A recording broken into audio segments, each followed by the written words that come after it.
All there is this, including closing the door. This is what's happening. Hearing noises is happening. Hearing my voice, hearing this voice. Feelings in the body are happening. Breathing is happening. Everything that's happening is simply oneness. Oneness expressing itself. There is no other. And in that happening arises the idea that there's a separate entity to which all this is happening. I am a separate person. This is my body. I'm sitting on a chair. I'm breathing. I'm hearing this voice. And all this, in that seeing, in that feeling, in that perception of being a separate entity arises the sense of separation, the sense of being a subject and everything else being an object. So I am a person and everything else is happening around me. It's out there happening to me. And we grow up in this sense, and we live and grow up and are taught by other people who live in the same dream, in the dream of being separate. And this sense is reinforced in us through everything that we deal with. If you look at the world we live in, it's all about individual success or failure. And we're taught by our parents, our teachers, the priests, the boss, our wives, our husbands. Everything is a reinforcement of the sense of being separate. And there's a contraction into that separation. It's an energetic contraction into being a separate person and protecting ourselves from the world out there that in some senses can feel as though it's threatening. And for many of us, that's the way our lives are lived, in that sense of being separate and trying to succeed in some way or other. Very simplistic, but that's how it works. But for some of us, there's a feeling of a sense of loss, a feeling that this isn't complete. There's something that's missing. There's some sort of secret which can't be deciphered, some sort of secret, a sense of something that's missing. And so we go to religion, or we might go to therapy, or we might hear about something called enlightenment. So we go and find an enlightened teacher, a so-called enlightened teacher. And because basically we feel separate, we are seeking. There's a whole sense of seeking something. And so we go to a teacher, because we have that energy of seeking, we go to a teacher who comes from the same perception, the perception of being separate, a separate individual. And that teacher talks to us as though we are separate individuals and we have a choice. And that teacher may have had an experience of some sort, may even have had an awakening experience, and in some way or other is convinced that they are enlightened. And because they did A, B or C, like in meditation, self-inquiry or whatever, they then communicate the idea of progressive endeavour to the individual.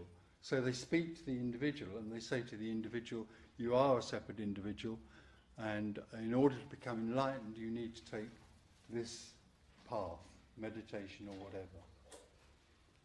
And the whole of our upbringing and the whole way we are is all based on the idea that there is a separate entity and there is something that can be got. And the other thing about this happening of separation is that there's a sense that there's always something else to get. There's always something that's going to happen. So we live in anticipation. Our whole energy is about getting something more. We want, in the dream, to become more happy, more rich, have more lovers or whatever. We're always anticipating. We're always waiting for the next thing to happen. And there's a sense that that will bring us what we want. That will fulfill our lives. Basically, all of that goes on maintaining the idea of separation. The whole teaching of individual endeavour reinforces the sense that there is a separate individual who has to get something. It's all basically an ignorance. Liberation is the realization that there is no one, there is no separate individual. Liberation is the loss of something, it's not the getting of something, it's not something that can be gained. When people come here, a lot of people that come to these meetings think they're going to come and get something. If what is communicated is really heard, then there'll be a loss. There'll be a sense of there is nothing to get, that something can be lost, and then thereafter there's a feeling as though the whole idea of personal endeavour falls away. So basically what we're here to talk about today is the possibility that there's no one sitting in this room. There is no one. There is no separate individual. All there is what's happening. All there is emptiness. And in that emptiness, things apparently are happening. But they're happening to no one. That's the whole basis of liberation. Suddenly, there's this world out there with everything that's going on in it, and you are here, and there's this world, and this world is happening to you. What we're talking about here is the possibility that this thing out here simply falls into the whole, and there is no thing out here to which things are happening.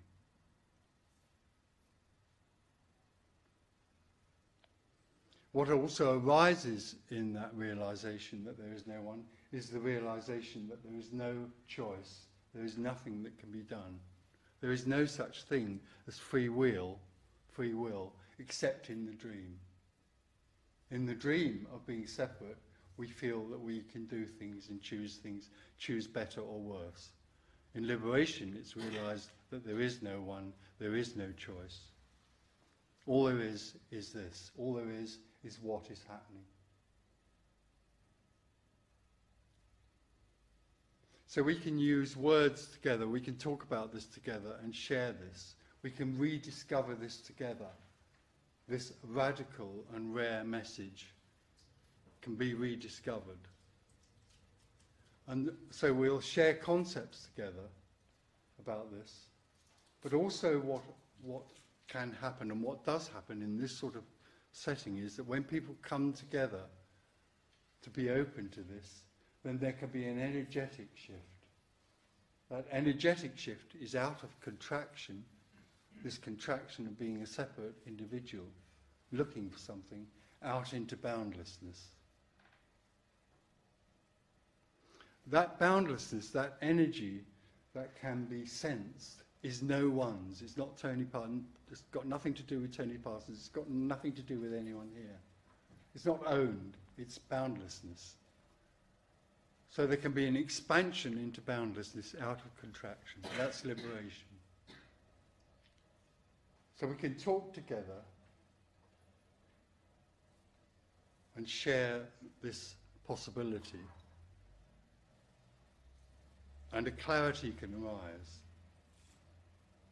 An understanding can arise, but that still is not liberation. You can have someone who is clear about this, absolutely clear, and you still have someone, a separate individual, who is clear about something. That isn't liberation. Liberation is an energetic shift out of contraction into boundlessness, into unknowing. What we're talking about here and sharing together is the adventure of unknowing. It's the adventure of living in free fall. It's the adventure of living in simply what is happening, what is apparently happening. Sitting on a chair, breathing, hearing a voice. That's all there is. Doesn't matter what you do, there always is only this, only what's happening. If you get out of here and walk out, that will be what's happening. If the mind resists this idea, that's what will be happening. It is all simply the expression of the infinite. So let's talk together and see what happens.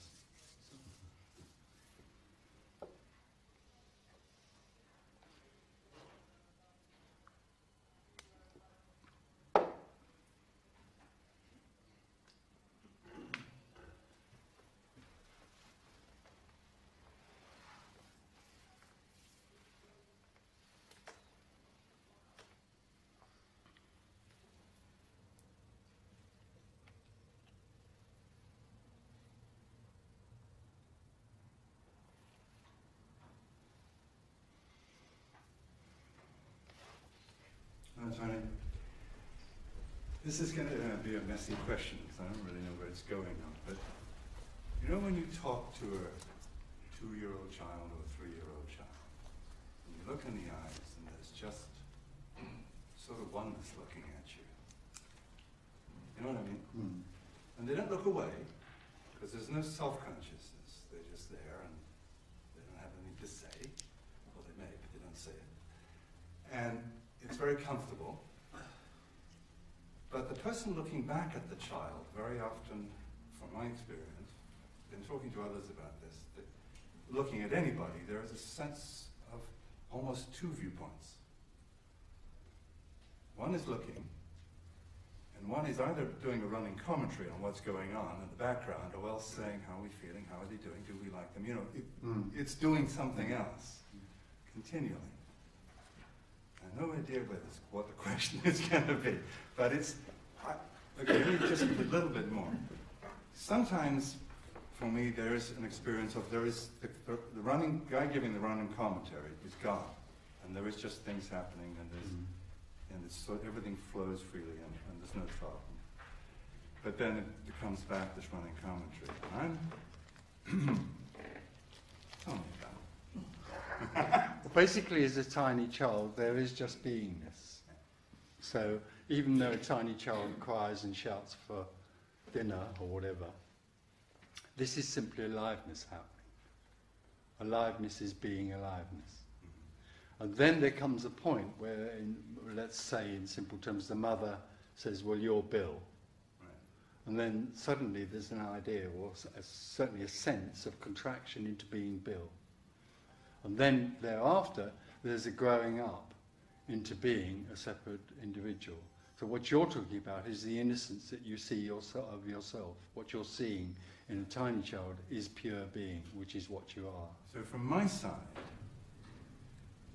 there's like 2 viewpoints looking.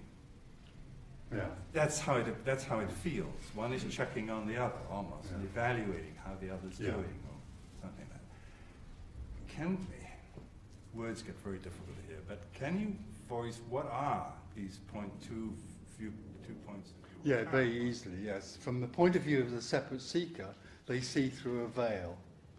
The veil is the veil of separation, so there's the sense of there being a subject here and an object there called a child. So everything is, in that sense, is a sort of control. There's an idea that you want to measure what's going on so that you can control it and know it. And so we live in the world fondly that we think of as known. We try to know everything so that we can control it and feel safe from it or use it. So basically, from the point of view of separation, from the moment of separation onwards, there's a businessman there that wants to measure. That wants to measure everything and control everything. As far as the child's concerned, there's nothing's in the way of anything. There is no veil. There's no desired outcome of anything. There's no desired outcome, and there's no relationship also. There's not another person. There is simply beingness, and that's what you're recognizing. Thereafter, as we become separate, and more separate, and we get much more of a feedback from other people that we are separate, then we become more and more businessmen. It's like, as a tiny child, when we become separate, we put this thing called a tiny child on a little file somewhere, and we take down another file called being an adult. Right. And we grow up to be adults in a world that we try to control and know. So we never see the reality, we never see the freedom of everything. We never see this. We see what's going to happen next. We live in anticipation so that we can sort of protect ourselves from it. This is... I laugh because the whole business thing is having an agenda. Yeah, that's right. It's a sort of loss, or it's a temporary mislaying of innocence. Yeah. And what we're here talking about today is childlikeness. What liberation is the absolute wonder of this. This aliveness here, this feeling in the body of energy, this sense of knowing what's happening. And that, in the end, becomes being what's happening. There's an initial sense of knowing that you're sitting on a chair. There's probably quite a lot of people in this room who are aware of sitting on a chair, which is still subtly a duality. I know I'm sitting on a chair. There's a knowing and awareness. In the end, liberation is even the dropping away of awareness or knowing of what's happening, and there's simply pure being. It's a celebration of being alive, without any sense of conditioning about it. Does it then sort of deepen over time? Well, liberation is an immediate and direct happening, but it doesn't happen to anyone. There is no such thing as a liberated person. There's no such thing as an enlightened person. When there is no one, this celebration simply arises and is there. So actually, you couldn't say it deepens because that implies... No, because you can't get more oneness. People that talk about stages of liberation or stages of enlightenment are still in the mind. And still, the mind is totally living in anticipation. This is stage 4, and I'm going to get to stage 5 next year. You know, people that teach levels of enlightenment are usually on level 7 and you're on level 5 or something like that. It's all about anticipation. It's all about the teaching of becoming, which is, as far as the individual is concerned, is absolutely right, because we live as individuals and think we can become better individuals, for instance. It's total ignorance.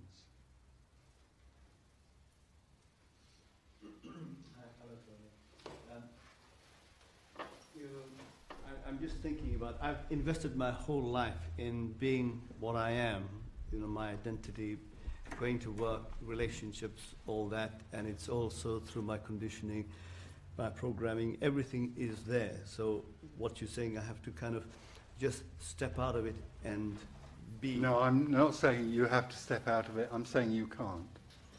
What I'm saying is that there is no one. There is no choice. There's no free will. Nothing can be done.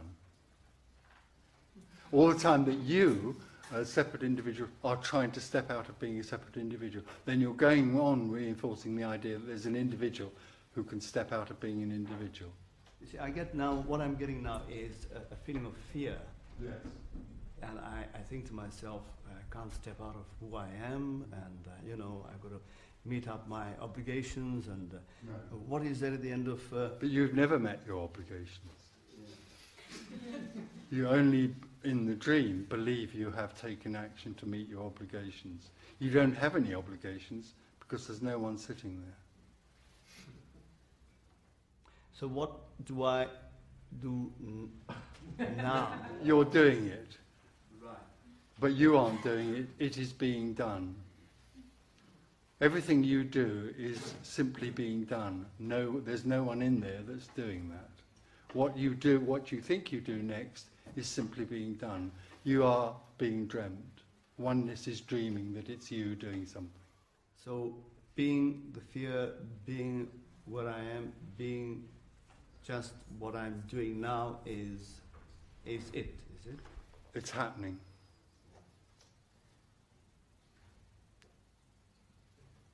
This is the worst place for an individual to be. I'm feeling it. You see, it's really, as I said, I've invested my whole life in being what I am, and what you're saying is right now, being all that. And yet when I go outside the door, then it's a completely different world that overtakes me again. You're anticipating that, but you're not outside the door. At the moment, all there is this. All there is what's happening. It's quite possible you'll never go out of that door. What will go out of that door will be a body-mind organism that's just moving and reacting to what's happening without any personal volition. So I live in constant anticipation and keep on creating the world in Yes, you anticipation. live in anticipation because you believe you are separate, and you think you're continually creating a future in which you can act one way or another. That's the dream. Thank you.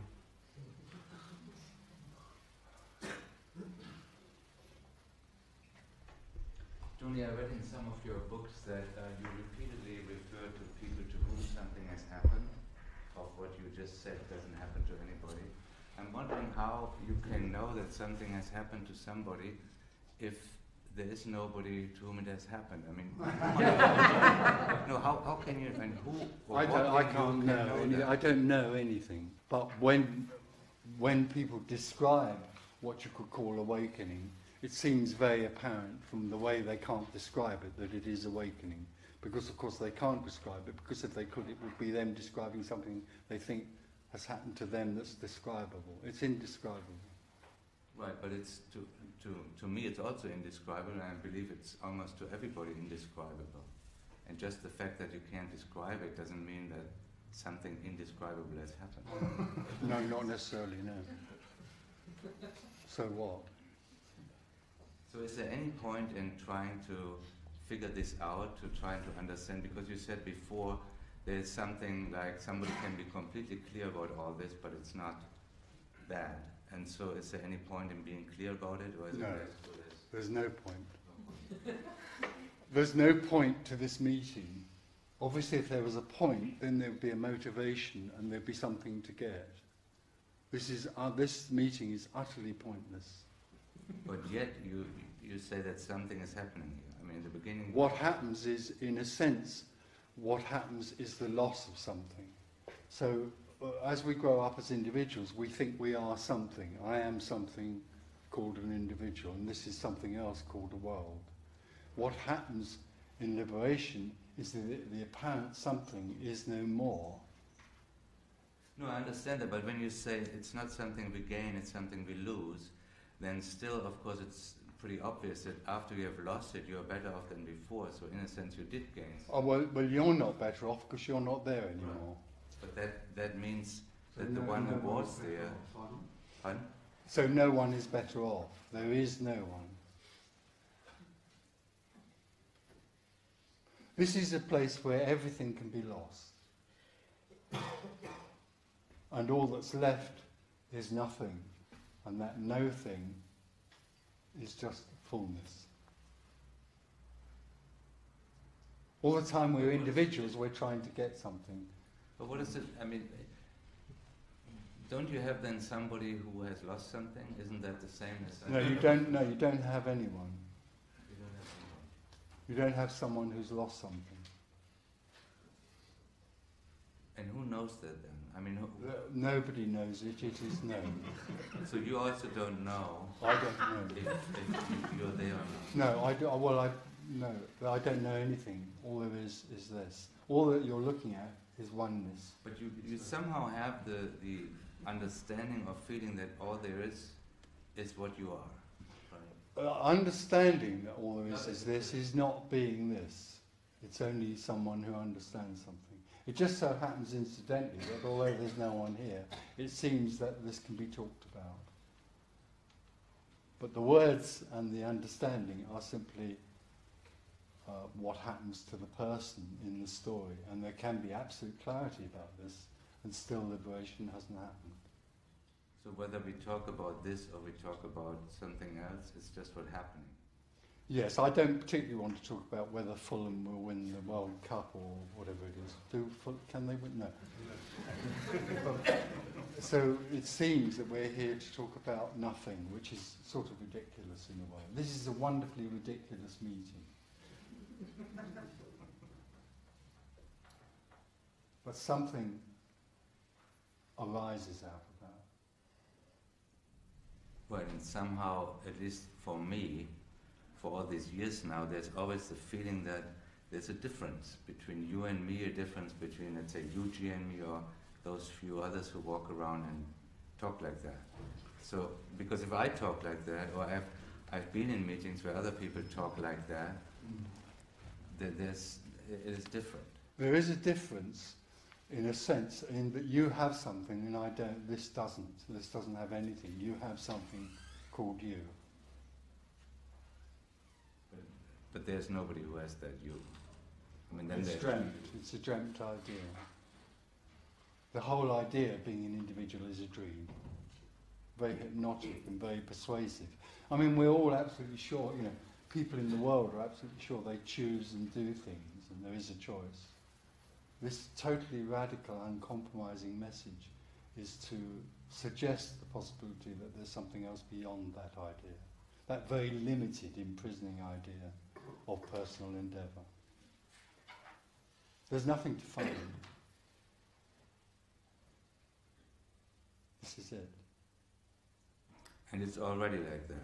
Always, already, only this. There is already only this. And we rush round looking for this. And any change that occurs is just a reinforcement of somebody who experiences a change. Yeah, that's just a personal experience. So then the dropping away of that personal viewpoint is not an experience to anybody. No, absolutely not. No, nobody has that experience. And yet you talk about it. Well, I'm not talking. You can't really talk about this in a very direct way because it's beyond expression. But what's going on here is it's being described as near as possible. We're pointing to something that's beyond words, obviously. There's no prescription here. There's only a description, and everybody in this room absolutely knows this already. And somewhere there's a recognition of it. When I say everyone in this room, there isn't anyone. This is totally known. But isn't that still like the same old story that in some ways you create a hope that nothing happens to me? It's possible that hope will arise, and I can't and wouldn't try to do anything about that. Of course, as long as there's a seeker, there's always hope. This is a place where actually hope can be completely lost. And that's the power of this sort of communication. But on the other hand, I totally hear what you're saying. It's very likely quite a lot of people walk out of here and hope that something's going to happen. Their death.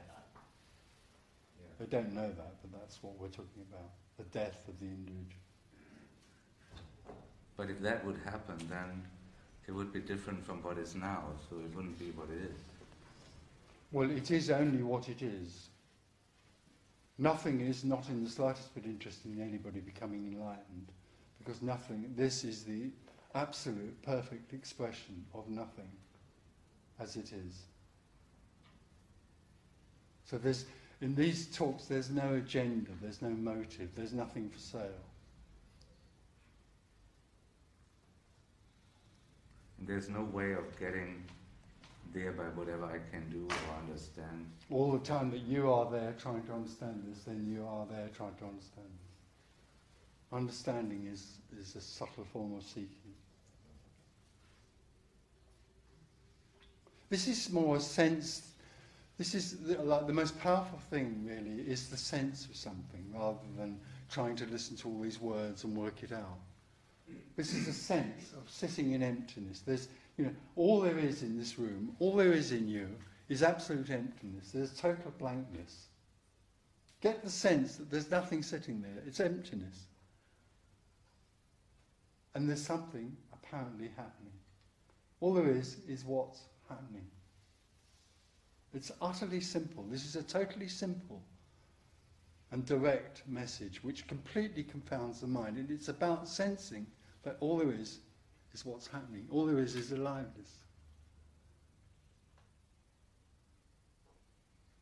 It's here now. You don't have to go anywhere.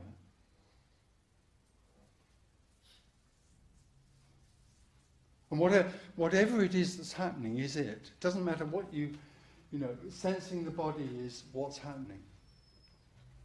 Thinking this is a load of crap is what's happening. Feeling frustrated that you don't get it is also what's happening. It's it.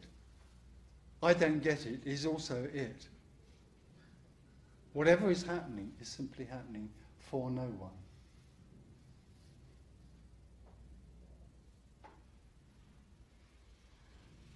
So, Tony, what is aliveness?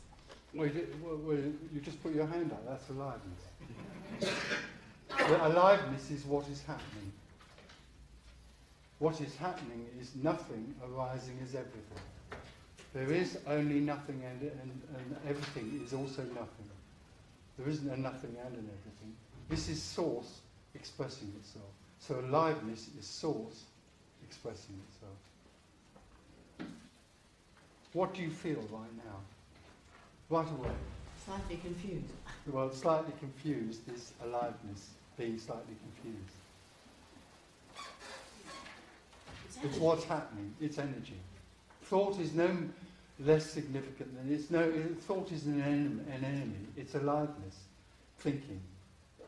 Feeling the body is aliveness, feeling the body. Thought is just another phenomenon that's arising for no one in this room is thinking. Thinking is happening. So there's nothing wrong with, there are teachings that tell you that thinking, the mind is the enemy of presence. That if you stop thinking, then you can attract presence to you. It's another crap idea. It's another teaching. There's something you have to do to be present. So it denies. It's an imprisonment. It's not liberation. Liberation includes everything: thinking, not thinking, feeling. It doesn't matter. That's all there is.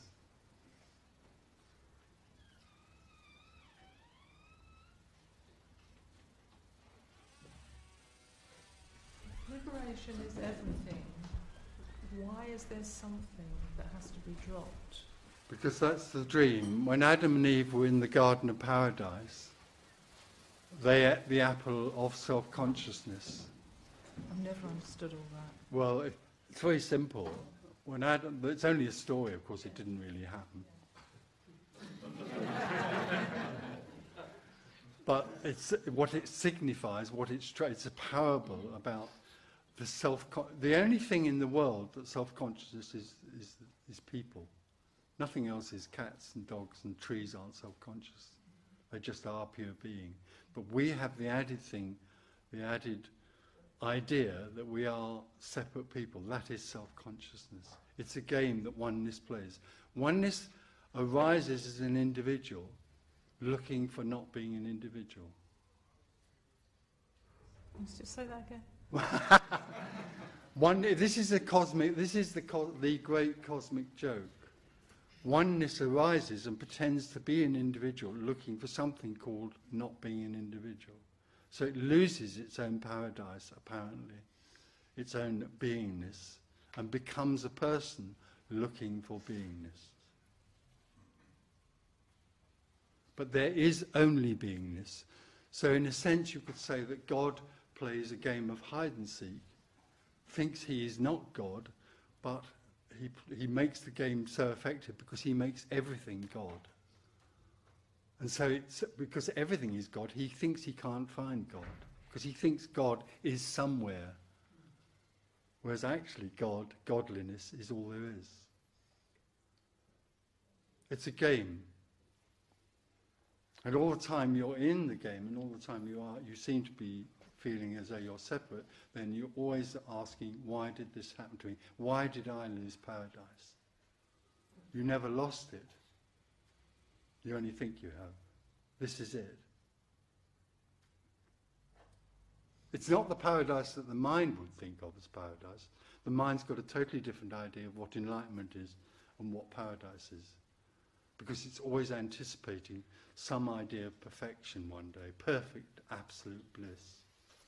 Did you say we have lost something? Or We only think we only dream that we've lost something. Because in the last one of your books that I've just read, something, I'm afraid I can't remember the sentence because I'm in the middle of moving house at the moment. But it was so, I don't know what the word is, so strong. And my sense was this was something I knew hundreds, thousands of years ago. And I actually once knew it, but I had forgotten it until I read it then. And it was just, I just had to put the book down for a few minutes, couldn't continue. So I suppose I'm just rambling a bit on. No, it's all right. Don't try and remember what it is. This is absolutely known. This is absolutely known. It's absolutely known that this is it. It's not next week. It's not when you've meditated for another 3 months, or given up chocolate, or self-inquired, or done this or that. It's this. It's absolutely known it's this.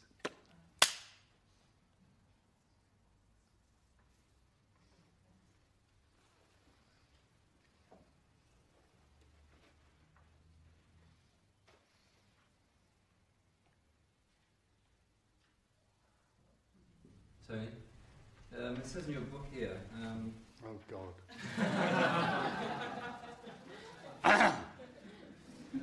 They come because there's something else going on here that's far more powerful than all these words. Yeah. Can you say something about it? Well, in a sense, there's boundlessness. It's nobody's boundless. It's got nothing to do with Tony Parsons or anyone. There is just boundlessness. There always is. Only if you went down the road to the local pub, there's boundlessness. But in a sense, people come here. There's an openness, a sort of prayer, a sort of I want to hear something. There's a readiness to hear this in this room, and that what is not only heard but felt is a sense of moving out of this contraction. We become contracted, and we think I'm me. Right? This is me in here, and the boundary of me is this bit of skin that's all around here. I'm in this. I'm limited in here, and there's that out there. This liberation is simply an explosion of that me out into everything. That's energetically what's more powerful than any words can be. So everything, in a sense, becomes me. And suddenly the wall is no longer I'm me and that's the wall. Suddenly there is only me. But that's, me is a funny word.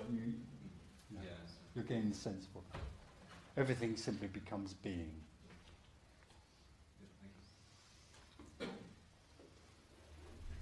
This dream, I'm thinking I'm living right now. Did I create this at some point? No, you didn't create it. There's no you. Yeah. That is oneness, pretending to be a person who has grown up in a world, and everything that's happening in the world has nothing to do with that person.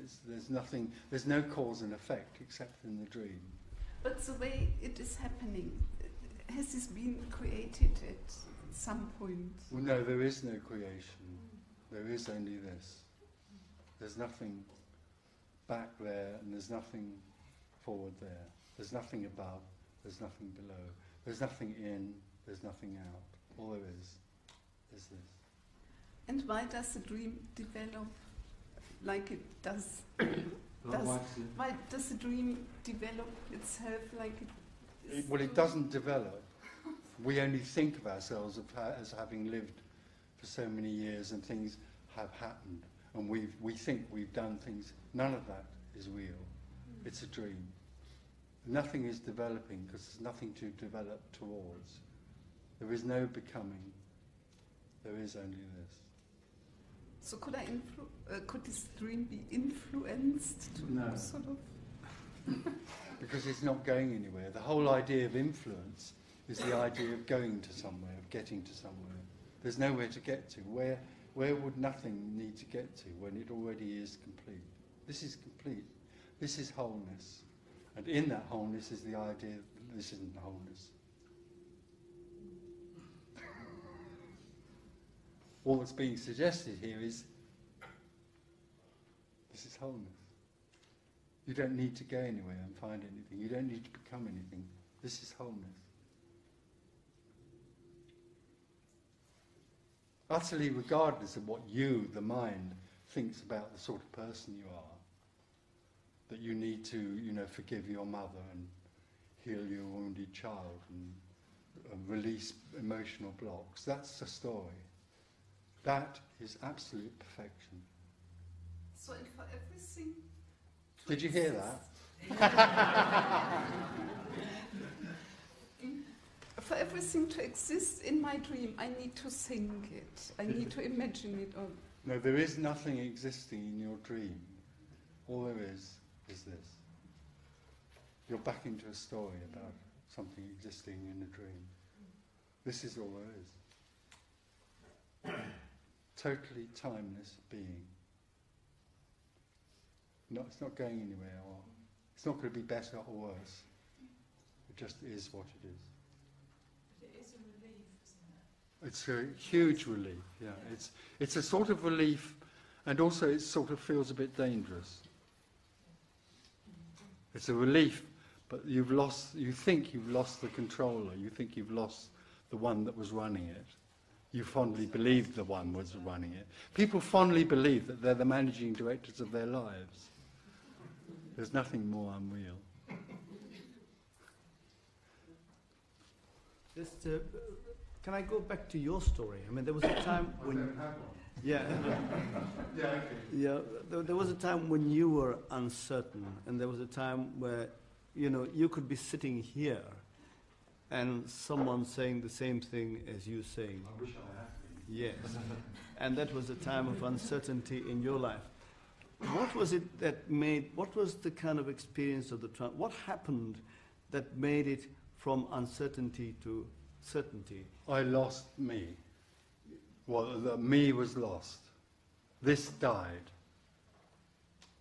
This separate entity died. What was it happening on a physical level? Oh, nothing in particular in my case. It doesn't. For some people, it's quite a physical thing. Some people feel it energetically. For other people, although it is an energetic shift, there wouldn't be necessarily any sort of impactful thing that would be remembered. It just is. It's like there's two, there's one. But there was a whole process going on before that. Although it has nothing to do with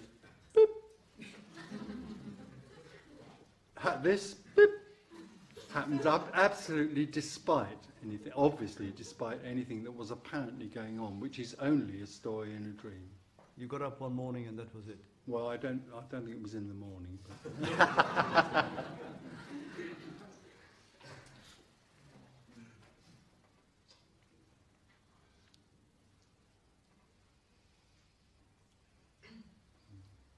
See, I'm sorry to drag it on, but it's like, you know... It's all right, it drags on. Separation is like being made love to by a 600-pound gorilla. It doesn't stop until he's finished. So we can hear this message over and over again right throughout the ages. Well, we don't hear it, and actually you won't find this message very apparently in the world of religion and endeavour or spiritual teaching. You won't, it's difficult. This message is interwoven into the scriptures, hidden in the scriptures, hidden in the teachings, but it's not actually talked about. You'll have a lot of teachers today will give lip service to the idea that there is only oneness, and then they will tell you what to do about it. It's just crap. It's just a contradiction. You say, you know, we've heard, this is either heard or it isn't, and it isn't heard by anyone. Nobody in this room can hear this, but it can be heard.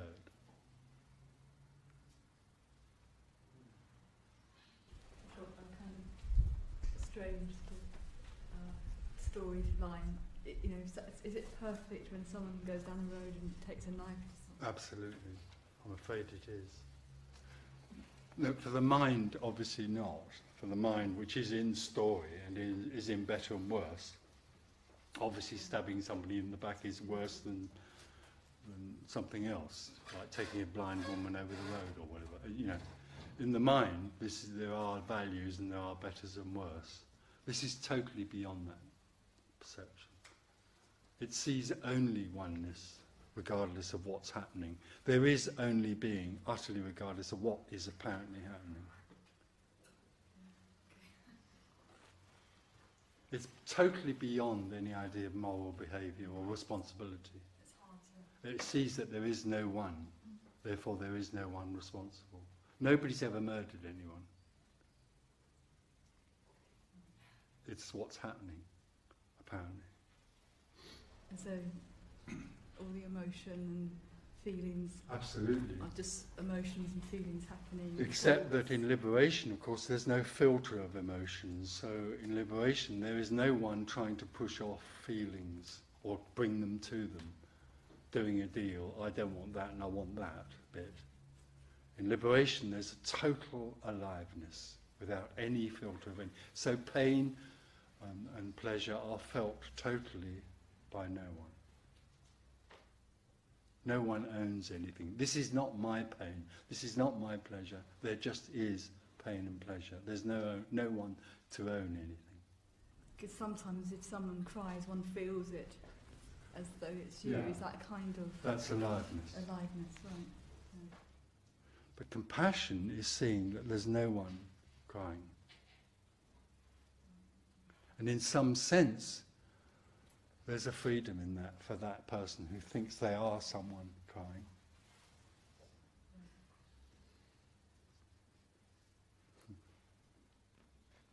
So there's no one here seeing anyone out there that needs to become enlightened. It's crap.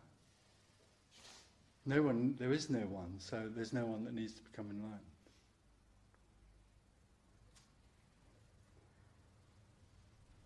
You described it earlier, the process of liberation as a great relief. So it's just simply that you observe what is happening and whatever occurs, I won't say to you, whatever occurs is what occurs, and if it's now boring, then something else happens, or it's...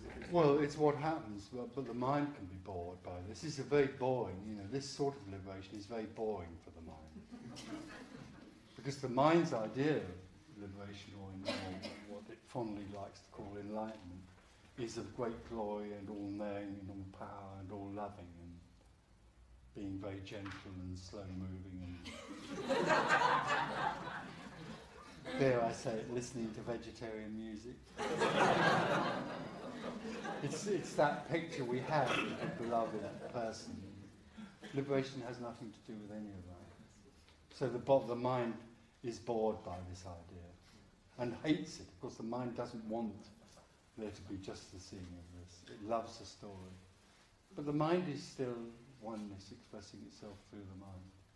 But there's a process that one is aware of, which one is observing, and so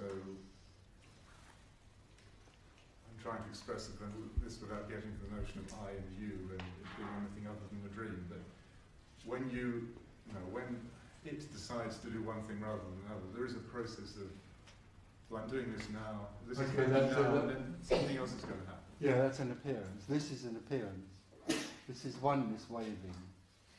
But the point about it is that waving is totally and utterly meaningless. It's just the beauty of itself as it is, without it trying to go anywhere. It's not pointing somewhere else. It's over there, it's over there. But if it needs to go to the toilet now, for example. Well, it would go to going to the toilet does happen still. Liberated people do crap.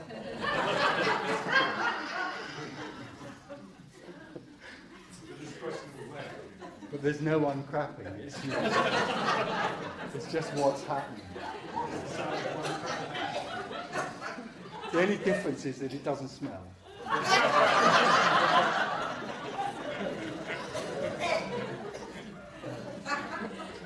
The sweet smell of liberation. Oh, yeah.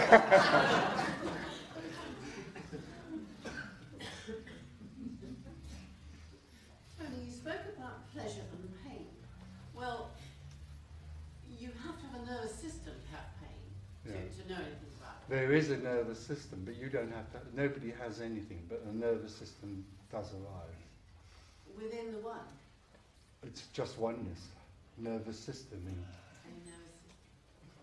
So if there's a nervous system, does that mean that there's a one seeing and a one hearing and a one...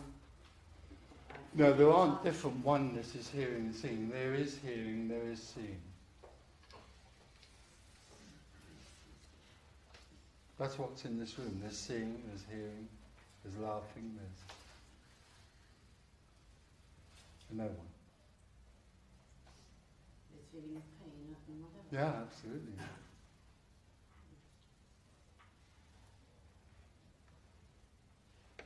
What stops liberation? Well, in a sense, nothing does, because there is only liberation. There is only liberation. But also in that liberation, because it is a liberation, it is the liberation, there is also the idea that there isn't liberation. Otherwise it wouldn't be liberation. You could say what stops the seeing that there is any liberation is the idea that there isn't. But it's also energetic. It isn't only the idea that there isn't liberation. It is also, there isn't liberation because I'm in here. It's a feeling, a sense, feeling of being limited.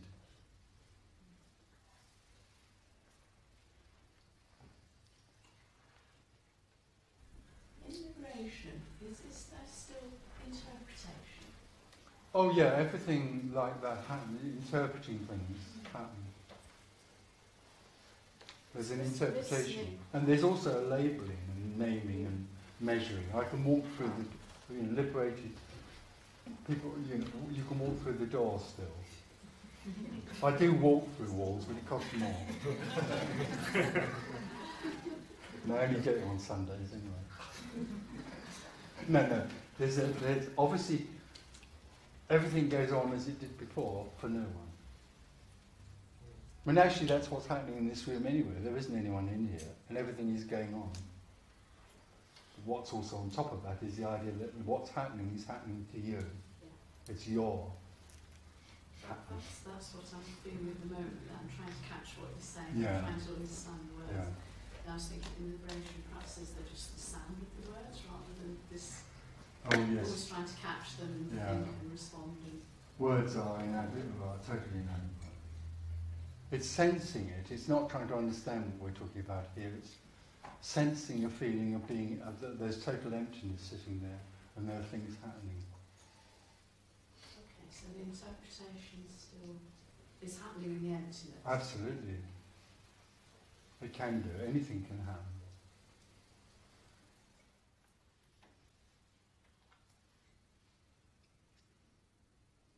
With healing in the dream, this perception of healing Yeah.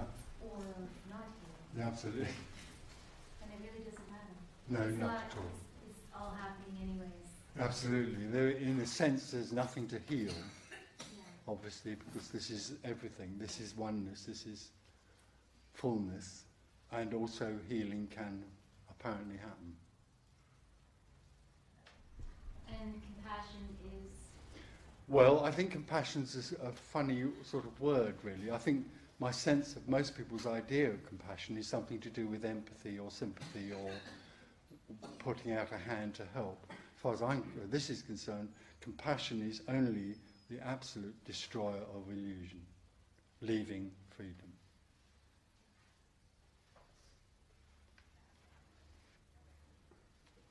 And compassion doesn't, for a moment, comprehend the idea that there are different levels of understanding, therefore you have to teach at different levels. This is another amazingly arrogant ignorance, that somewhere what we're talking about here isn't already known, therefore I must talk to you at your level because that's the only level you'll understand until you get to level 16. And then I can talk to you at level... It's just nonsense. This is childlike. This is about the childlike wonder of this. Who needs to be taught it? How can you teach being when all that's sitting here is being? This is not a teaching. We're just sharing together something.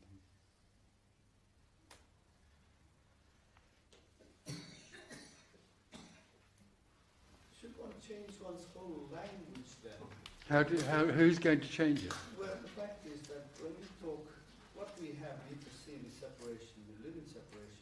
Our whole language then is in separation. Absolutely. So when you then say we are liberated. There is liberation. Here we go. There is liberation. And, my language is changing slowly. There is liberation. So it's that now has to change in a way to endorse the fact and whatever that we're living in a state of freedom, of liberation, whatever.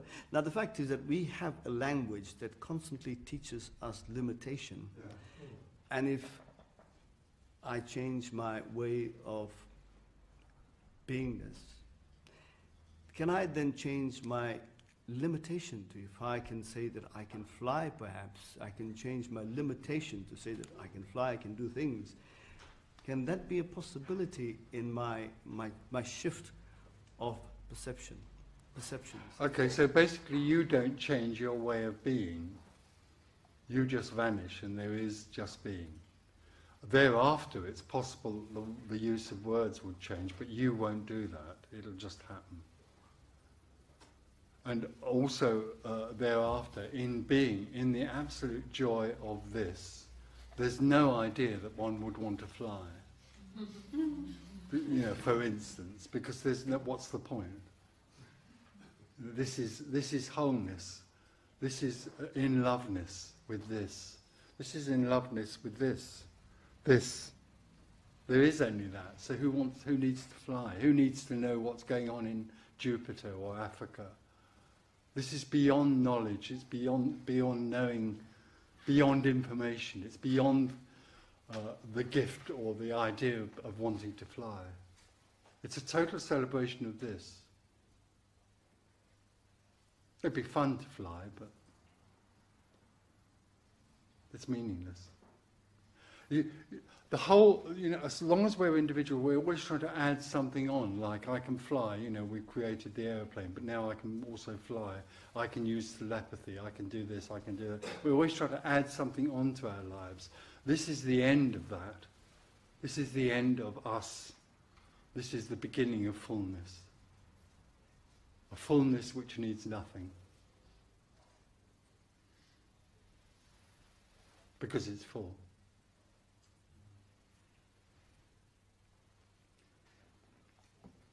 When you say you're in love with walls and carpets, is this the same like being in love with a partner? Is there not?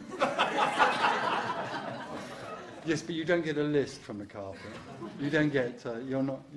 It's in a sense being in love with the carpet is just my romantic way of describing this. There's no one in love with the carpet. There just is in loveness. There is just oneness. Does your partner look the same to you, like the carpet?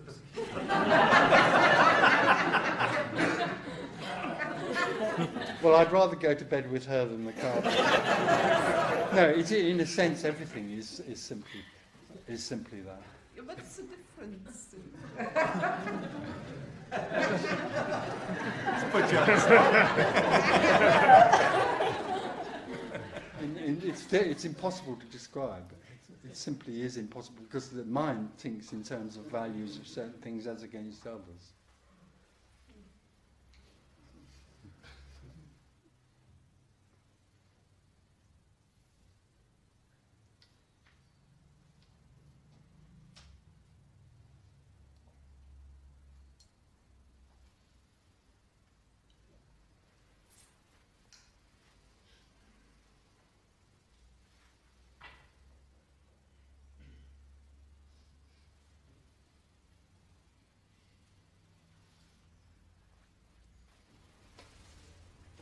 So does the acceptance of oneness mean abandoning the desire to do anything about any aspect of that oneness that might not immediately seem pleasing, such as somebody trying to stab you on the street? No. Countries invading other countries and for no other... The whole of the story is seen through as just the play of one.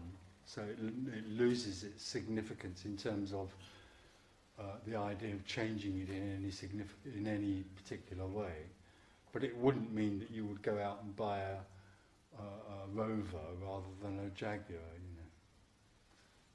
Right.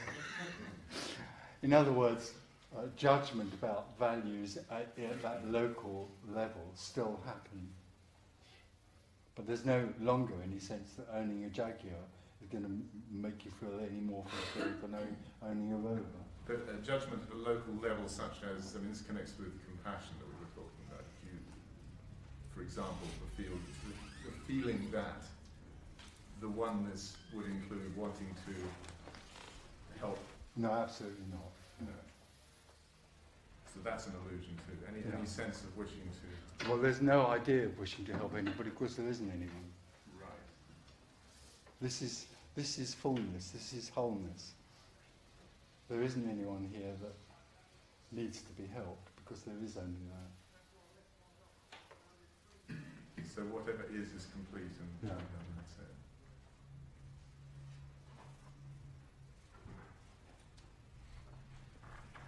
I got the feeling once where I was just a gigantic projector. You are. Yeah, so what I was looking at was just my own projection everywhere, and that was me everywhere. Is that how you feel? I had the experience where I was coming from nothingness, and I don't know why that was. And then like a projector started up, and then there was light. Yeah. In a way you could say that, yes.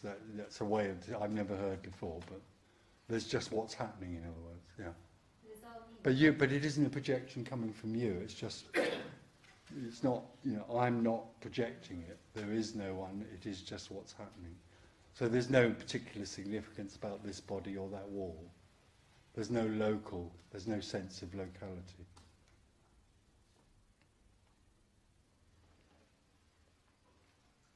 So I have the sense that this is all a plane of consciousness. A plane. This is all this sense of being. It's a manifestation of something bigger. No, it isn't. It is everything. So what is the role of what different traditions call spiritual practices? They're totally and utterly redundant. I mean, basically they're seen as the mind's idea of a method or a path towards somewhere, and it is, when there is no one, it is seen that there is no path and there's nothing to go towards. The whole idea that there's a becoming or a moving towards something is a total denial of the realization that this is it. If this is it, who needs to go anywhere? So how can you come back to the space of knowing this is it? Well, liberation isn't knowing that this is it. Or experience. Knowing this is it, or awareness of this, awareness of, is prior to liberation. It's still a subtle dual situation. Knowing I am sitting on a chair is still subtly dual. Knowing that there is sitting on a chair is two. Being is completely beyond awareness and knowing.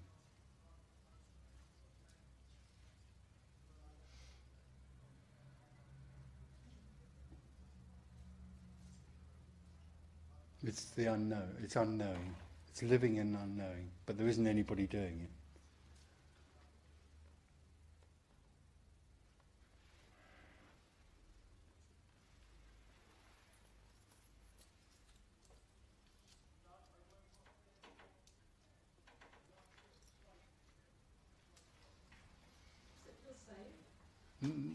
Well, no, there isn't anyone there that would feel safe. It feels both dangerous and like home. But that's not a very good description either. It's indescribable. It's totally the natural place. It's totally natural and very ordinary. And very extraordinary in that it's not extraordinary in the sense of it being special or different to anybody else, because everybody else is this. But it is extraordinary in that it's total freedom. Everything arises in that total freedom of being what it is. There's no longer somebody here trying to measure it or calculate what it is. Everything simply arises in that freedom. I mean, going back to tradition, this is spoken about in all of the teachings underneath. And the mind gets hold of that and other messages and turns them back into a dogma about becoming. How would you say it's described in the teachings? I'm not very good at that sort of thing because I gave up reading them, but recently there's a book coming out about what's called Advaita. And there's one chapter on what I am and some other very few people are talking about. And it attacks what we're talking about and says that the traditional Advaita, the teaching of becoming, is the only root, real thing. And basically, when this is argued, then the argument comes from the dogmatic interpretation of the scriptures, of, for instance, the Advaita, the original Advaita teachers.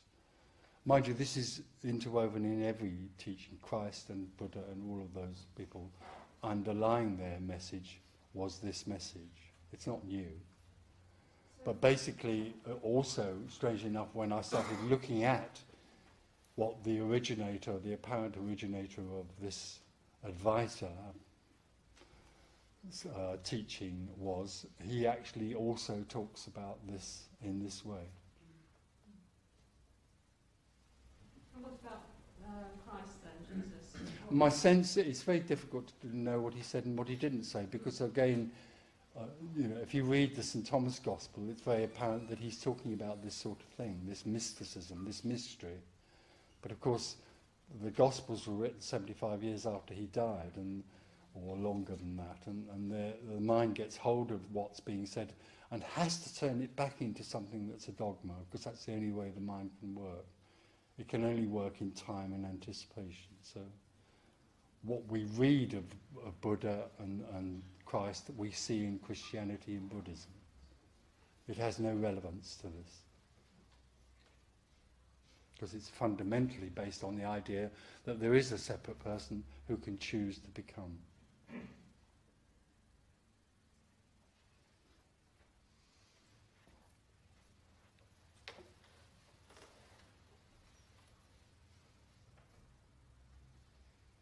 If there is no point to this, what leads you to come here to talk about? I'm not here. Nothing, it's what happens. Yes, but there's no motivation, it's just what's happening. I'm trying to sort of... Yeah, I know. Yeah. Now, the mind wants to get hold of some sort of formula or some sort of reason for. There is no reason for this. It's happening. So the illusion of you talking to us, me, the one, is just that. Is only seen from the point of view of the individual. If that was the case, I would suggest you get up and walk. If it was the case that I was talking to you and trying to get something, I would get up and walk out right now. Because you're back in the whole thing, trying to understand something, trying to get somewhere called great clarity and all of that. But I'm still trying to see what you're... I'm trying to avoid the word motivation, but I can't avoid it. Well, you can't, because you think I'm only presuming, but being someone or something, you see something else over here that seems to be something, and you attribute to this the same ideas that come out of that there is a motivation to do things. So it's the infinite expression. It's oneness playing the game.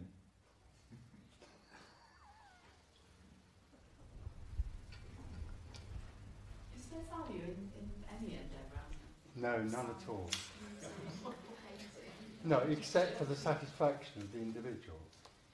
All the time we're in the dream of being an individual, then there's a value in everything, really. Even being a victim has a value. You can become a very professional victim, or you could become a great artist or whatever. All of that is all of that artistic expression is simply an expression of the longing for oneness. Mozart's Requiem, bang. All of that expression is a longing for oneness. And it has no value because, in that sense, because it goes on reinforcing the idea that there is something to long for and someone to long for it. So without the endeavour, the beauty's there anyway. Because there's nothing to get. That's the beauty. But when you say there's nothing to long for, anyone longs for home. Oh yeah, no, sorry. What I'm saying is that, as an individual, there's always longing. Directly separation happens, there's always... Everybody in the world is a seeker.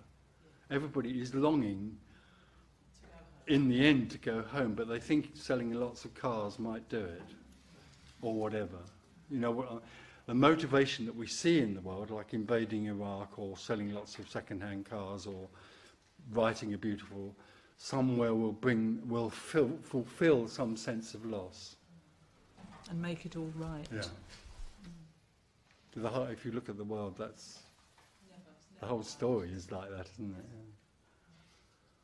Winning the lottery, if I win the lottery, then it'll all be all right.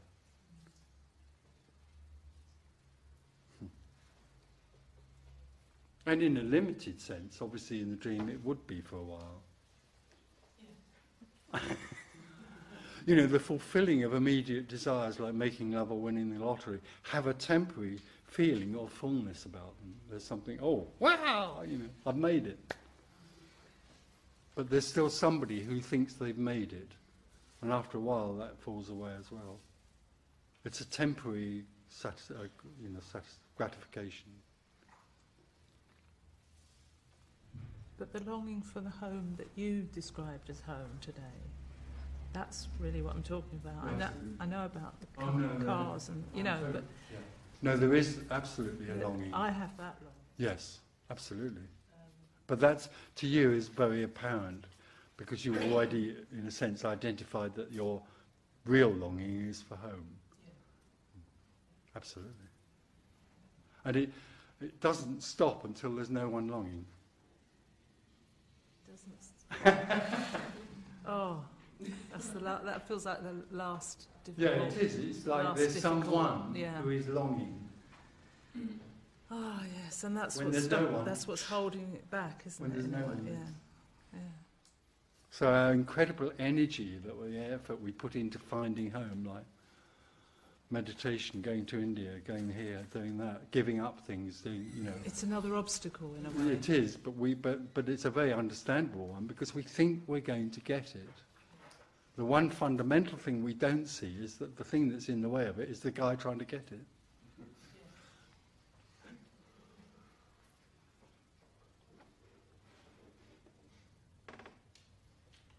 If there's no longing in beingness and oneness, where does the game of separateness arise from? Prior to liberation, there is a dream of separation. After liberation, there isn't.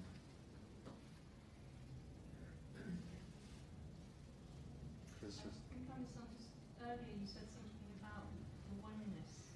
I thought you said the oneness engenders this game. Yeah, oneness arises and pretends that it isn't one. It loves the game of pretending that it isn't. Have you noticed? Yeah, oneness. This is oneness. The whole world is oneness, pretending that it isn't one, and looking for oneness. Like I am all that is. I am one, and I will become two to become one.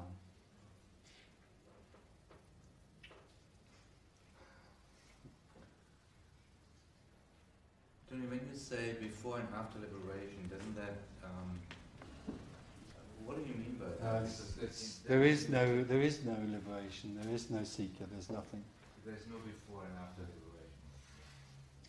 But in order to talk in this way, there's a sort of use of words which speaks to that which can hear the words, but also speaks to that which hears something beyond the words. But you would say that time is part of the dream, and therefore absolutely. After there's no before and after.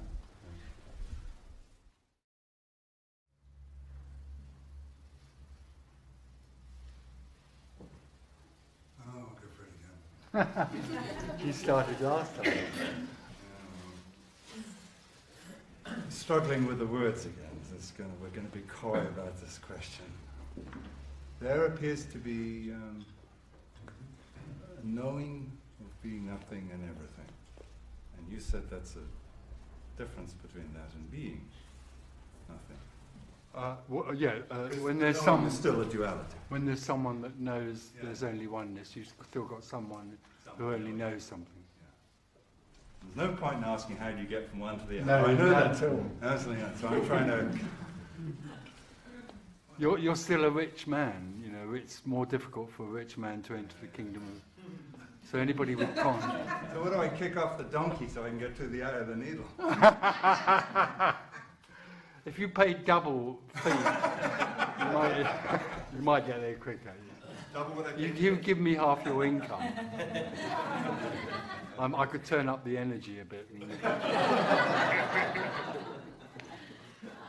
No, there is nothing that can be done because there is nothing to do. The whole idea that there's something to do is that you're back in the wheel of becoming. So you just live in frustration? Yeah, well, that does arise, yes. But no, the longing is there and possibly enhanced because you have that, there is that sense of, I see it, and can almost step back into it. Yeah. And you know, I think the Zen people talk about it going from the head down to the heart to the gut, and mine's got sort of halfway, Yeah. Well, it's rubbish, but I mean, it's just a way of phrasing it. Yeah. And mine's got stuck in the throat somewhere. But it's not anywhere. No. You know, the whole idea, it's in the heart. No, I know, but I mean, the mind just likes to play with ways you're looking at it. Doesn't know what to do. The yearning is there, and it doesn't know what to do with the yearning, so it thinks of actions, obviously. Because so not knowing what to do is also it. Not knowing what to do is also this. And feeling frustrated that you don't know what to do is also this. It can't be escaped from because it's all there is. All there is in this room is what's happening, which is nothing and everything. So, let's all go home. Like, you know, it's so simple. It's so simple that we can't bear it. This thing can't bear this simplicity.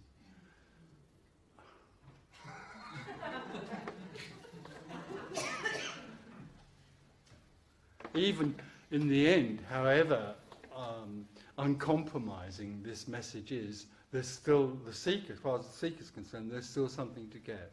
And it's ridiculous for this to try and express this in any way that would then negate the idea of seeking, because that's nonsense. You know, seeking, being awake and being asleep are the same thing. It's just beingness. But it's okay for that to be said when it's seen. When there's a seeker there, it doesn't feel as though being asleep is the same as being awake. And so the seeker's whole impulse is to seek, and it doesn't matter how many times you come here for 300 more times and pay all of your income to me. And basically there would still be something in there looking for something until there isn't. But this isn't going to stop that. It just collapses when it collapses. So could I make seeking stop? No. But if you try to stop seeking happening, you would be a seeker trying to stop seeking. You know, you can't not do anything. People say to me, "Oh well, you know, you're now saying I have no choice, and I can't. You know, there's no choice to do anything or not do anything. I can now raid a bank, but you can't either raid a bank." You know, but then other people say, "Oh well, I won't do anything." But not doing anything is not doing anything. It's impossible. The point is that you're never going to get it, because you know it's not something to get. It already is. That's all there is. I find it hard to ask any questions. Yeah, well, it's to the point where you think, "I'll just drop it." Yeah. But in another sense, of course, there's no one there that can ask questions or not ask questions. Come to see that all that's happening is just happening to no one. You didn't do that. It happened. It's so next to you. It's not only really next to you, it is you. It is what's happening. So I'm not going like this. There's just no, you're not going like that. No. You know, you are being done.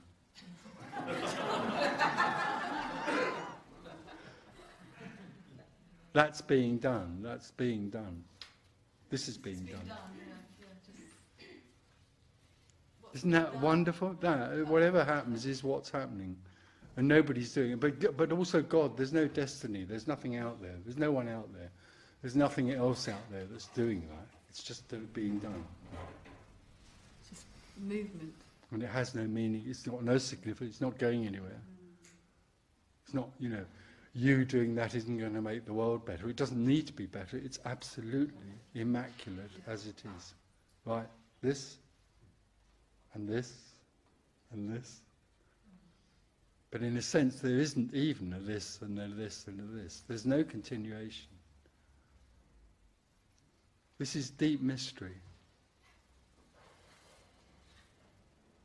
Does it have to do with eternity actually meaning no time? Yeah, eternity doesn't mean a long time.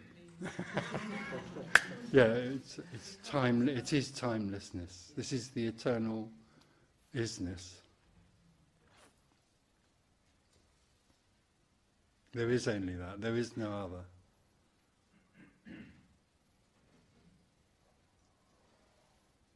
This is really the cornerstone of all apparent teachings and scriptures. This is the cornerstone of all, which is always rejected. The cornerstone will always be rejected. Underneath all of the religions, all of the teachings, there's this. This sharing beyond knowing. And it's at the core of everything, and it's constantly rejected. What you see in Christianity, Buddhism, and all, everything else, is a constant rejection of the idea that all there is this.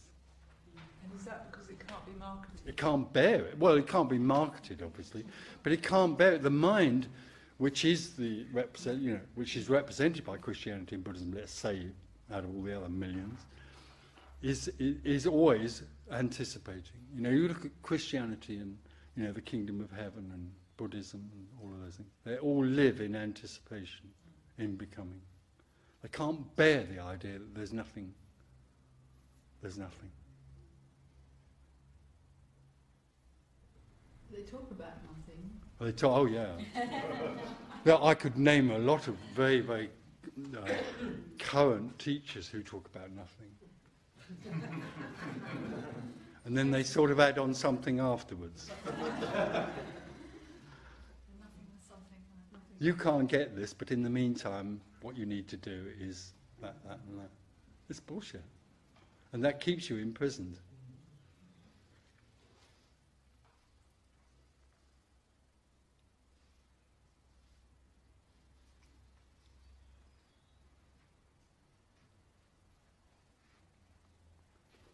Are we being lived? Well, there is no we, but life is life. Life is arising. Apparent life is arising. This is nothing. This is no thing appearing to be something. So all there is in here is absolutely nothing, which seems to be moving around and wearing funny shirts and things. Absolutely, that is it. I don't know whether you know, but recently scientists have discovered nothing. Did you know that? They've discovered there's nothing, but because the mind is what it is, they have to call it something. So they call it dark matter. So then it's something. And it's amazing, they're now absolutely determined to measure this. And there's a mine in England that's a mile deep. It's one of the deepest mines in the world, let's say. It's very dark down there. So the mine thinks, okay, well, we'll go down. They built a laboratory down there. We're talking about millions of pounds, your money. No kid, this is real. They built a huge laboratory down there with guys that go down every day. They wear these hats and lights and look very, very important. And they walk along this corridor and they go into this laboratory, which has got a treble sealed door. And they go, it's wonderful. And they go in, and they've got little thing, you know, they've got loads of equipment going, and then there's a thing in the middle with one of those things you measure volcano, you know, that needle thing. They've got about 6 or 7 of these things, all juggling up and down, going like this, you know. One's red and the other's blue. And they're absolutely positive, because especially because they're down in the dark, that they're going to one day be able to measure nothing. Which they call dark matter, you know. They're saying that 97% of the universe is missing. Yeah, yeah. But it's so good.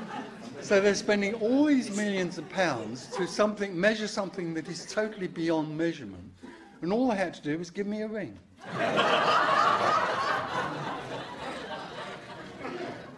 And I'd be perfectly happy to take 10 million just to tell them they're wasting their bloody time. The mind is so wonderful because it has to measure everything. Got a question. Could one say, I don't know if that's the right way to put it, that liberation could only happen through grace? No, well, you could say that, but as far as I'm concerned, there is only grace. There is only liberation. And you could say, you know, the way the mind thinks that grace happens to someone when they, you know, become very good and they haven't sinned or they've been very pure, and grace floats up on a cloud, you know, and sees that they're good and shoots an arrow down and fills them with enlightenment. But no, there is only grace. Everything that's happening to you right now is grace. Everything, through the senses, everything that's happening is the beloved saying, you're looking for me out there, but hello, I'm here already. This already is, so there is no grace and everything is grace. I understand this is a very common thing. When I was a very young child, and it was nothing to do with my environment, I used to try and think of nothing. And I understand that's a very common thing with young children. Isn't that interesting? Yeah, absolutely. No, absolutely.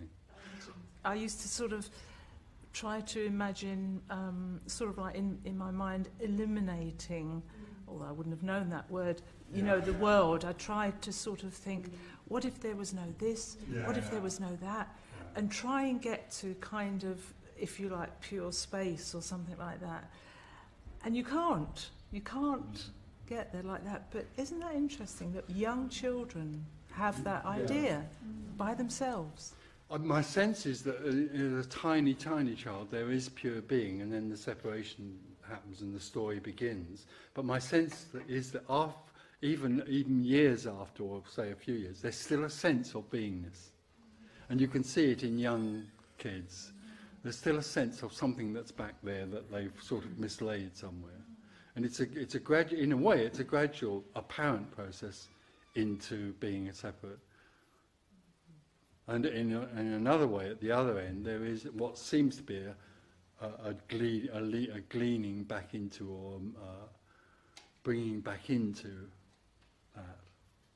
I mean, the other theory, there are teachings which say that we have a thought, and in between a thought there's a gap, and then there's another thought, and the gap is nothing, is the source, is the great.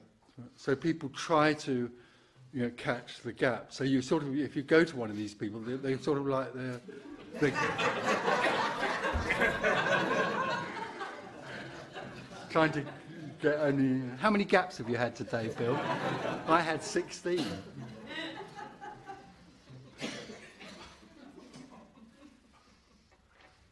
It's the same with music, isn't it? I mean, you can hear the space between the notes. Silence. Yeah. Which and you can't have the music unless you have the silence.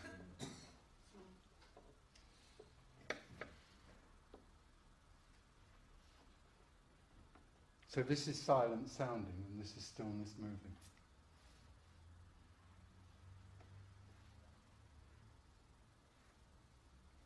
That means that every move we make is from the stillness back into the stillness. Everything comes out of nothing and appears and falls back into nothing. So everything that's happened, like these arms, you know, are just nothing appearing to wave its arms and fall back into out of silence and back into silence. or stillness. Nothing is the still, silent, impersonal, uncaused source of all that is, but all that is also that. They're not two different things. Is there still any sense of that longing in your experience that you can recognise? You say, oh, that's the sort of conditioned response or something like that. Are you talking about this? There's no longing because there's no one. Not even anywhere in your experience the thought comes up or anything like that. Well, no, because there is no one experiencing anything. Right. Because it's just always the tendency is to personalise this. This has nothing to do with Tony Parsons. Right. No, but I just have a sense as we speak in my myself. That, oh yeah, I recognise that longing for something whole or to come home or something like that. I recognise that as part of my experience, almost continuously, I think. But when there isn't anyone, there's nothing to long for. Yeah. So that disappears completely. Well, it never really appeared. That's the problem. We think that this sort of separation is real, appears and then goes away again. It's simply a dreamt idea. Yeah, but it's still a dreamt idea. Yeah.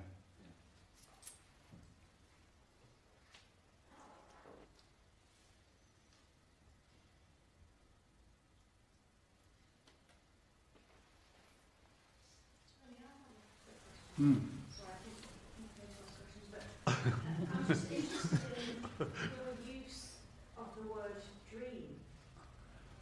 A dream alludes to an appearance. I suppose appearance is another word.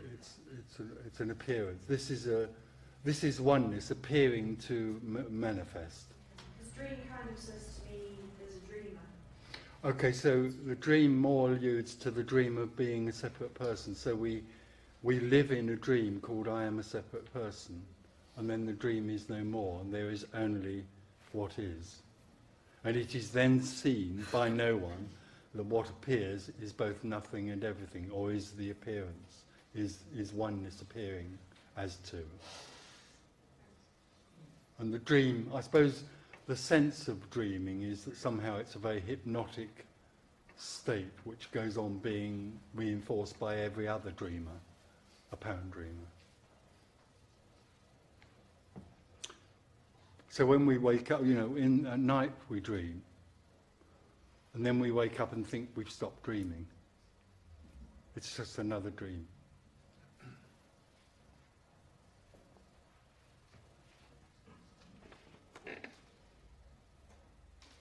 Is the definition of a dream something which doesn't last?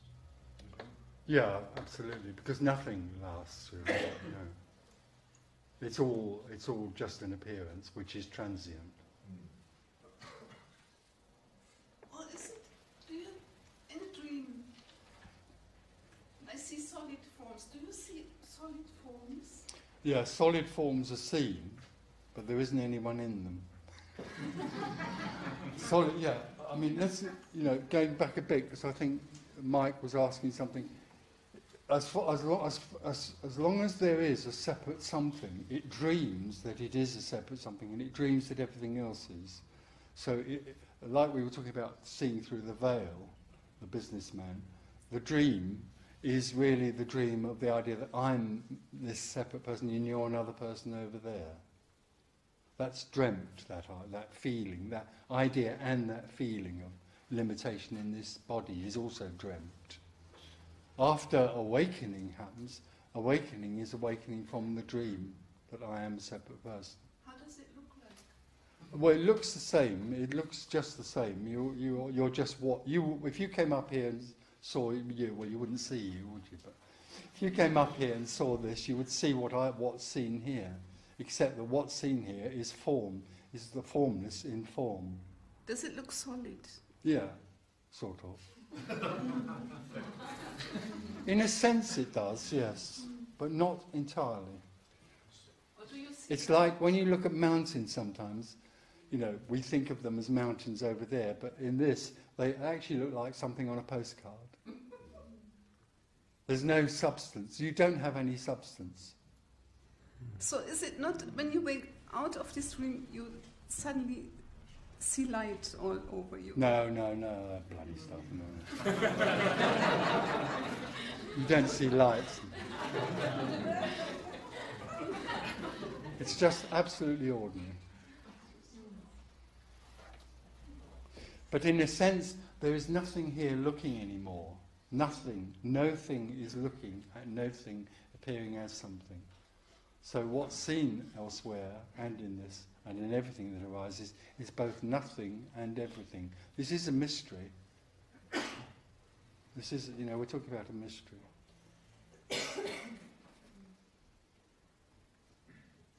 But Tony, the mountains aren't solid. I mean, nothing is solid. Everything is energy. Even in our dream, we know about atoms. Yeah, and even the scientists have discovered that. Well, yeah, I mean, we have our polarity within the atoms, which holds things in shape. So nothing is solid. No. And there's lots of space within everything. Well, really, the space that's in this room is simply, again, the representation of nothing. The space that we think is like in the room, I'm 12 foot from you, is actually nothing. It's the representation in this of nothing. There's a lot of nothing in this room. In fact, in the end, of course, there is only nothing in this room. It's only that the things that we think are something are nothing appearing as something. You got that? Absolutely. So the chair I'm sitting on is actually not solid. It's merely held in a... It's nothing appearing as in the form of a chair. It's nothing chairing. Yes. Is that partially due to our limited scan of vision? Well, as a separate person, we think of it as something separate from us, as an object. I mean, having the knowledge that it's made up of atoms, you might then think, oh, this is only a chair. It's only atoms forming a chair, but that all becomes very conceptual. I mean, it's no good trying to trick yourself into thinking you're going to see this until when there's no one looking, it seems. If you were to look at everything through a microscope, it would be different. Yeah. Yeah. The scientists, I mean, they're going to the point of really, they're going to really the edge of, what truth is. Yeah. So what they discover, but what they discover, they must also see in perception, they must incorporate that into their mind. Well, no, they can't. No. This can't be incorporated into the mind, which lives in time and anticipation and space. This, what you call truth, although there is no such thing, this reality of liberation, of there being only nothing and everything, is absolutely beyond the mind's comprehension. But if a scientist who's down one of those holes, looking for nothing on that thing, suddenly is no longer separate and sees that there is only this, he won't be able to tell the guy next to him. It's mainly a kind of a laboratory thing. No, but you can't tell anybody this. It's impossible to tell anybody this. It's the one, the scientist would then like to go and write a report in the, whatever we call it, the scientific manual of the week. Say, I've found nothing. It's not very easy to describe, but it's absolutely nothing. You can't get hold of it. It's got no colour and no shape. Doesn't do anything. You can't. It's impossible to describe this. It is because it's everything. It's like Einstein saying that all he wanted to do was really to touch the mind of God, so... Oh, God, that sounds a bit dramatic. I mean, there is no God and there's no mind. Sounded good at the time. You know what I mean? I think he was a bit of a showman, our Einstein friend. It's always the mind, But, we always think it's something to do with the mind. The mind's a child. The mind is just a tool. The mind can do many, many things except become enlightened. But we're so fond of the idea that we can become enlightened through understanding. Do you need to understand sitting on a chair? When you fell in love with your lady, did you need to understand it?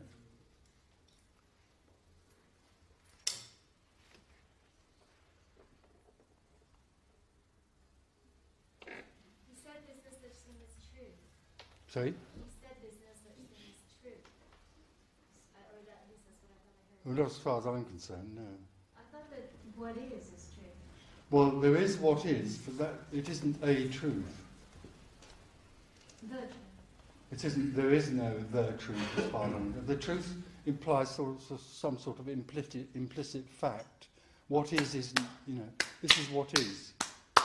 It's not the truth. It's just what is.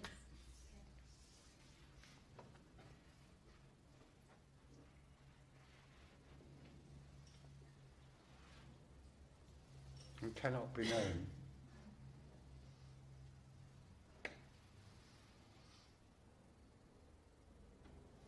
It's strange though, because teachers of the truth often, the truth seems to change. Yeah, that's right. Yeah. And there's something sort of very kind of reassuring about your consistency. My consistent refusal to be consistent. Yeah. I mean, the whole idea of the truth is to find a treasure, isn't it? It's like we'll find the truth together. You know, it's like you then find it somewhere. And the lovely story I like is that a man was walking through the desert and he found the truth. You know, he suddenly found the truth, and God said to the devil, "See, now what are you going to do? He's found the truth." And the devil said, "Well, I'm going to help him organise it." We've got, we have to find something and then do something with it. So if there is no body, there's no me, no you, no us, then there's only aloneness, and that seems a bit frightening. Yes, there is only aloneness. Do you live with somebody? Yes. All right. I mean, do you know what their tea is like? There's no way. We are totally. This is totally alone. And in a sense, the feeling of being a separate person that's alone brings an idea of loneliness, but aloneness is actually all oneness. What I have in mind is I remember being very small, being only a baby, and it was been dark and being absolutely terrified because there was nothing, and just this horror of this nothingness. Because of separation, you feel that you're separate and it's dark out there, and what is there out there? So that aloneness. The idea that aloneness is frightening, then that's just an idea of there's separation. I think it moves out of loneliness into aloneness, into all oneness. So that in the end, everything is this.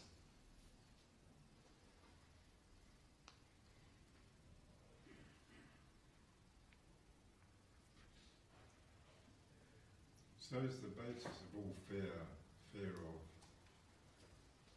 death, really, alone, which is loneliness. That's pretty lonely, man. Yeah. But basically the basis of all suffering is separation. The root of all fear and separation is, and all of those other things like anger and all of those are rooted in one thing, separation. Directly we think we become separate, then we become afraid and everything else happens as well. Greed and all those things are the longing to feel that sense of being separate.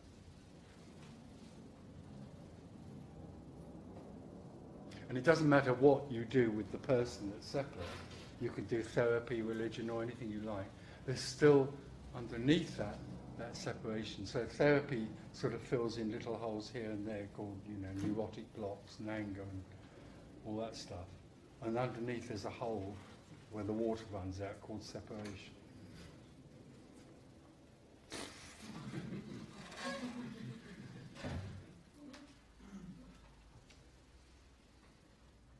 And it only ends when there's nobody that's separate. Do you feel frustrated at times? No, I don't feel frustrated, but frustration can arise, especially when you connect with BT or anybody like that. No, or anything can happen in this. Anything happens, but for no one. So frustration, just as before, frustration arises for no one before then you think it's your frustration. And further on to that, like talking about BT, is the communication of it. You know, it's like you have an experience, you have an itness, you have an isness, which we do not have. Well, I don't have it. It is simply there. It is what is. There's nobody here. This has got nothing to do with this thing here having anything. There is only isness. Like someone said that, it's like someone said that, you know, you could taste the strawberry. We have never tasted the strawberry. How can you describe the strawberry, the taste of a strawberry, to somebody who has never tasted a strawberry? No, this is rather like telling somebody a recipe for plum pie, which isn't the same as eating it. You can describe it, but that doesn't mean that somebody hearing can taste it. Yeah. That's the absolute wonder of the open secret, or what I call the open secret. The wonder of it is that it's totally open, it's everything, but it can't be described to someone who still thinks it's a secret. All the time you're looking for it, it remains a secret. When you're not looking for it, there it is. And also, what also comes along with that seeing is the realization that you can't tell anyone else. Mm. Because of what you say, you can't tell anybody else what it's like to taste a strawberry. Isn't part of the problem simply that it's too simple to say? Because if we want to describe it to someone else, we've got to use language. Yeah. We've got to have a subject, an object, and a tense, and all those have gone. Yeah. It's not possible. It's too simple to describe.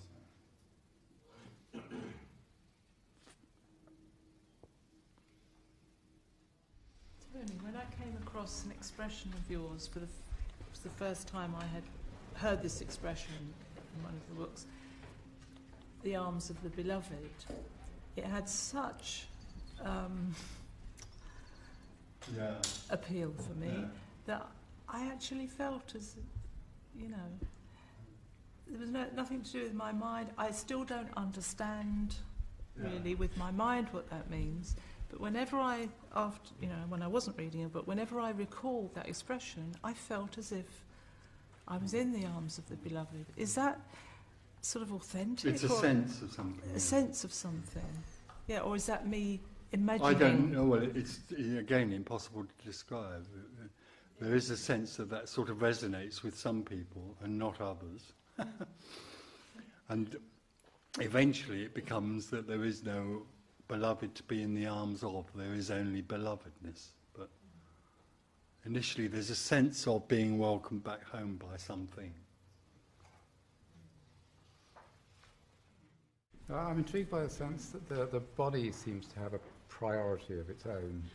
Right. If we start from the other end of the scale, sort of saying, there is only this, and these colours, and these senses, and these, and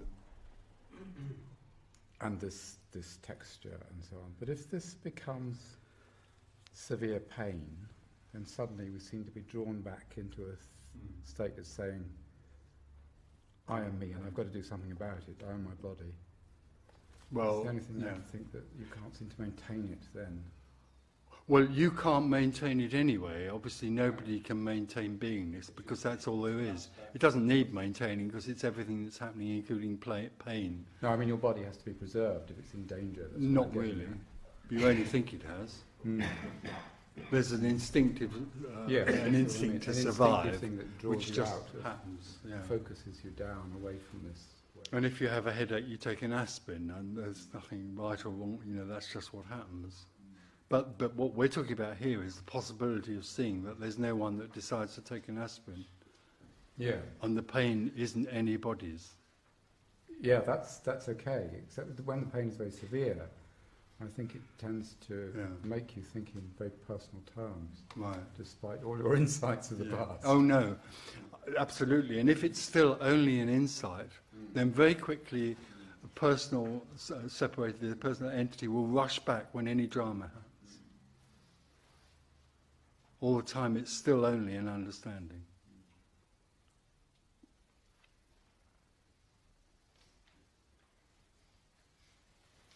If what you're talking about, or what is being talked about, is so simple and so natural, why does it seem so unusual? It only seems unusual to the seeker that is in the dream of being separate. What seems normal to the separate seeker is that they live in a separate world. But actually that is also this. Living in the separate world is also being. Arising is living in a separate world. So actually there is no difference. But when there is a seeker who maybe hears this, then suddenly there seems to be a difference between where they were before and what could then happen. What I mean is it occurs so infrequently. Well, it doesn't occur at all. It doesn't occur frequently. No, it doesn't occur. You know, the teaching, the traditional teaching that only 6 people become enlightened every 1,000 years is another load of crap that the mind likes to think up to make it even more difficult and exclusive. The reality is that there is only liberation. So it's not what we're talking about here isn't something that happens. It only apparently happens. Frequently or infrequently. It's not relevant as far as nothing is concerned, because nothing already is the whole, so it's not interested. You are nothing pretending to be someone looking for nothing. To you, it would seem that the falling away of the seeker would be something that's happened to you. After it happens, you realise that it didn't happen to you. And it didn't really happen. And actually, even worse, nothing at all is happening. We're talking about a mystery again, so you can't say that liberation happens infrequently, because it doesn't happen.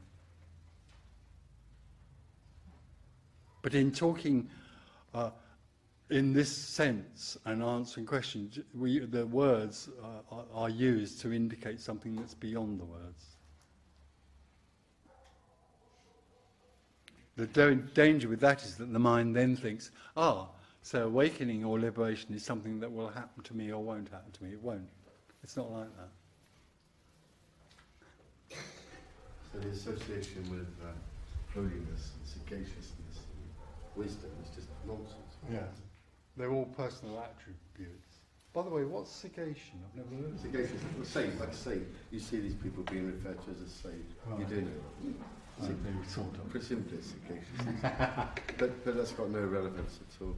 Nothing has any relevance when it's applied to the idea of there being a separate entity. So a wholly separate entity is still separate. And it's only holy as far as the local values of that world are concerned. In terms of holiness, you've got the holiness of the westernized Christian and the holiness of the Eastern whatever religion that will fly aeroplanes into Twin Towers. So there's all sorts of varieties of holiness. Yeah, I noticed Ramesh Balsekar talks about the sage this, the sage that, and so the mind here sort of thought that a degree of clarity would give you that. Yeah, that's all personalised dualism. You don't go down. There is no sage. So you wouldn't like to be called a sage? Well, I wouldn't mind.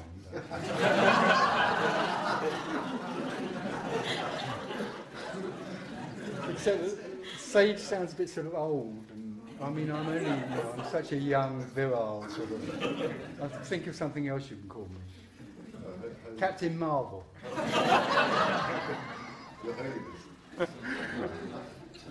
Only the last thing you want is to have a name put on you, because if that happens, that's going to make your separation even worse. Yeah, absolutely. Mind you, it might make me more important. I could put up my fees, couldn't I? What do you do with your time? What do I do with my time? Whatever happens, really. I eat toast and marmalade.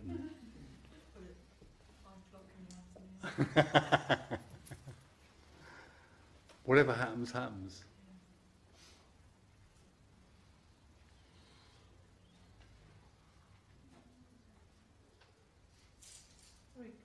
Could I just ask, going back to this issue of pain again, is it an illusion of the mind, or is it the body's cry for help, or what?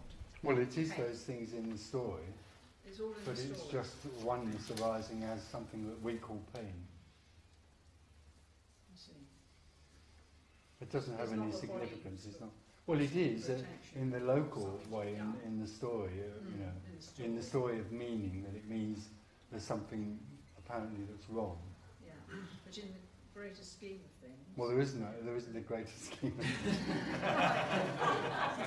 Because there ain't nothing going on, but in the nothing. in the nothing, it's Then just it's nothing appearing as pain. Oh.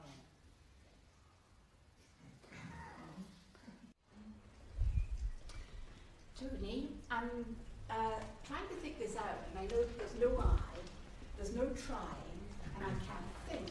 So, I'm think. Well, if there's no I, there's Oh, thinking. But there I is can't. thinking, yeah. Yes, there's thinking, but I can't. So I've come here to get that there's nothing to get, except there's no I to come. There's no getting. You can't get something that isn't. It's a contradiction in terms. And there's no us here in the audience and no you talking to us. So I'm just wondering. If you've wasted your money.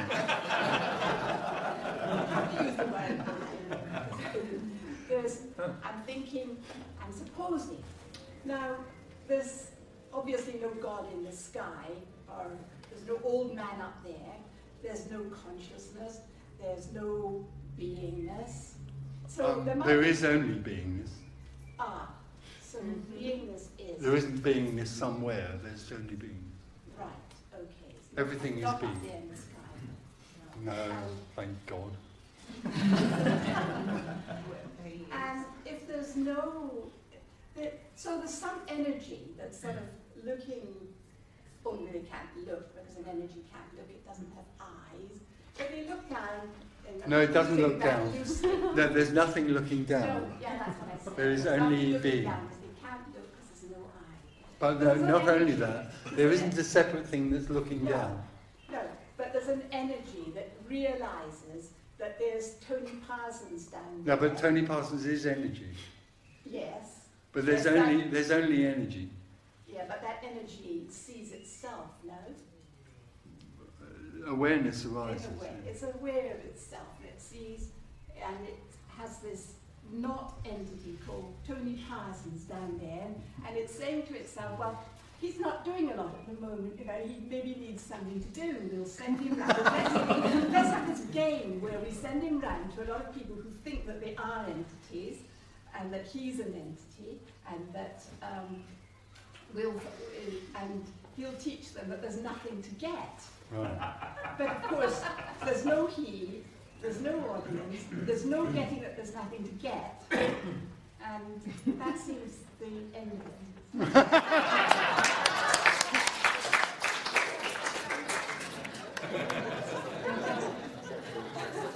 Thank you very much. Thank you.